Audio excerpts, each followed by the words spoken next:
खुले समंदर में रात की तारीकी में हमजा की कश्तियां लट चुकी थी और उसके पास तैरते रहने की ताकत खत्म होने वाली थी। और पानी के नीचे कुछ फासले पर कोई चीज मुसलसल उसके साथ साथ तैर रही थी। अगर आपको ऐसी हकीकी परेशान कन कहानियां पसंद हैं तो वह भी हमारे चैनल को सब्सक्राइब करें और बेल आइकन दबाना ना भूलें ताकि हर हफ्ते नई हलनवोनी फाइल आप तक पहुंचे। अब आइए इस कहानी को शुरू से सुनते हैं। इंडोनेशिया के एक दूरदराज जजीरे के करीब एक तजर्बाकार माहीगीर हमजा अपनी छोटी किश्ती पर अकेला रात के वक्त मछली पकड़ने निकला। वो 15 साल से उस समंदर में माहीगीरी कर रहा था और उस इलाके के हर मोड़ हर धारे से बखूबी वाकिफ था। यह फाइल है उस रात की जब समंदर ने अपनी सतह के नीचे एक राज छुपा रखा था। उस रात मौसम मामूल से बेहतर नजर आ रहा था। हवा हल्की थी और आसमान साफ था। हमजा ने अपने मामूल के मुताबिक साहिल से काफी दूर एक ऐसे मुकाम पर अपना जाल डाला जहां उसके तजुर्बे के मुताबिक मछलियों की मकदार सबसे ज्यादा होती थी। आधी रात के करीब बगैर किसी पेशगिया तलाए के एक अचानक शदीद तूफानी लहर ने हमजा की किश्ती को मुकम्मल तौर पर उल्ट दिया। हमजा पानी में जाग रहा किश्ती तेजी से दूर बहती चली गई, उसकी नजरों से ओझल होती हुई। हमजा एक अछाती राख था, लेकिन खुले समंदर में रात की तारीकी में अकेले तैरते रहना एक बालकल मुख्तलिफ चैलेंज था। उसने अपने इर्द-गिर्द कोई रोशनी, कोई साहिल कुछ नजर न आने पर खुद को परसकून रखने की कोशिश की। उसने अपनी लाइफ जैकेट की मदद से खुद को पानी के सतह पर तैरता रखा और मदद के पहुंचने का इंतजार करने लगा। पहले घंटे में हमजा ने बार बार मदद के लिए चीखने की कोशिश की, लेकिन उसकी आवाज समंदर की उस सतह में बगैर किसी जवाब के गुम हो जाती रही। उसने अपनी तवानाई बचाने के लिए आखिरकार खामोश रहने का फैसला किया और सिर्फ पानी पर तैरते रहने पर घंटे गुजरने लगे। उसके हाथ पांव सर्दी और थकावट से सुन्न होने लगे।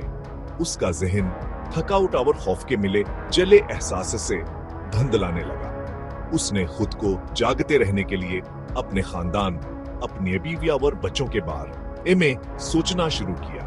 तकरीबन 3 घंटे बाद हमजा को पानी के अंदर कुछ फासले पर एक अजीब हरकत महसूस हुई। कुछ उसके साथ साथ धीरे धीरे तैर रहा था। न कोई मछली, न कोई मारूफ समंदरी मखलूक, बल्कि कुछ ऐसा जिसकी शक्ल उसे साफ तौर पर समझ नहीं आई। हमजा का दिल खौफ से तेजी से धड़कने लगा। उसने अपनी हरकत रोककर खामोशी से उस साय के निगरानी की साया उसके करीब आता, फिर दूर होता, जैसे जानबूझकर उसके साथ एक खासी फासला बरकरार रख रहा हो। कभी कभार उसे पानी के सतह के नीचे दो हल्की मध्यम रोशनियां जैसे आंखें चंद सेकंड के लिए नजर आते और फिर गायब हो जाते। हमजा की ताकत मुसलसल तैरने से खत्म होती जा रही थी। उसके फेफड़े थकावट से भारी होने लगे। उसे एहसास होने लगा कहूं होश खोने और डूबने के बहुत करीब पहुंच चुका है। उसकी आंखें बार बार खुद ब खुद बंद होने लगे और हर बार उसे वह साये थोड़ा सा और करीब महसूस होता। आईना सोकत जब हमजा की आंखें आखिरी बार बंद होने के करीब थे, उसने पानी के अंदर से एक धीमी अजीब आवाज सुनी। एक ऐसी आवाज जो अल्फाज में नहीं बल्कि एक नरम ताल में उसे जागते रहने की तलकीन कर रही थी। हमजा आधे होश में उस आवाज की ताल पर अपनी सांसें और अपने हाथों की हरकत हम आहंग करने लगा। कुछ इस तरह जैसे वो आवाज उसे जिंदा रहने का एक तरीका सिखा रही हो। हर बार जब उसकी तवज्जो भटकती, आवाज थोड़ी बुलंद हो जाती, जैसे उसे दोबारा होश में लाने की कोशिश कर रही हो। सुबह सवेरे एक माहीगीर कश्ती इत्तफाकन उसी रास्ते से गुजरी और हमजा को बमुश्किल होश की हालत में पानी की सतह पर तैरता हुआ पाया। उसे फौरी तौर पर बचा लिया गया और करीबी अस्पताल मुंतकिल किया गया, जहां कई दिन के इलाज के बाद वो मुकम्मल तौर पर सेहतयाब हुआ। बाद में जब हमजा ने अपने तजर्बे के बारे में बताया तो मकामी माहीगीरों के एक बुजुर्ग जंकाना मुसलिमान था, उसे एक पर अनीम कामी रवायत सुनाई। रवायत के मुताबिक उस इलाके के समंदर में 30 साल पहले एक तजर्बाकार माहीगीर तूफान के दौरान अपने 3 साथियों को बचाने के कोशिश में खुद डूबकर हलाक हो गया था।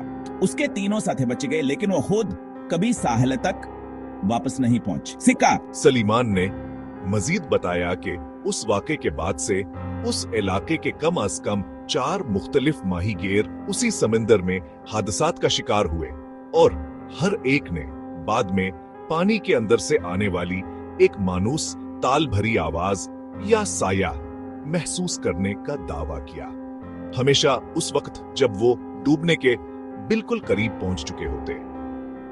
मकामी रवायत कहती है कि वो माहीगीर आज भी उसी समंदर में अपने अंदाज में फंसे हुए मिलाहों की निगरानी करता है और उन्हें जिंदा रहने की खामोश रहनुमाई देता है जब तक मदद ना पहुंच जाए। शायद अपने खुद के अधूरे रह जाने वाले रेस्क्यू मिशन के अजाले के तौर पर हमजा आज भी मछली पकड़ने उसी समंदर में जाता है। वो कहता है कि वो उस रात के अपने खौफ को आज भी साफ तौर पर याद करता है, लेकिन वो उस साए को अब खौफ से नहीं बल्कि शुक्रगुजारी से याद करता है। उसने अपनी कश्ती पर उस रात के बाद से एक छोटी सी यादगारी अलामत आविज़ा कर रखी है, किसी खास वजह के बगैर, बस एक एहतराम के इजहार के तौर पर। हमारे चैनल को सब्सक्राइब करें। अगली फाइल जल्द।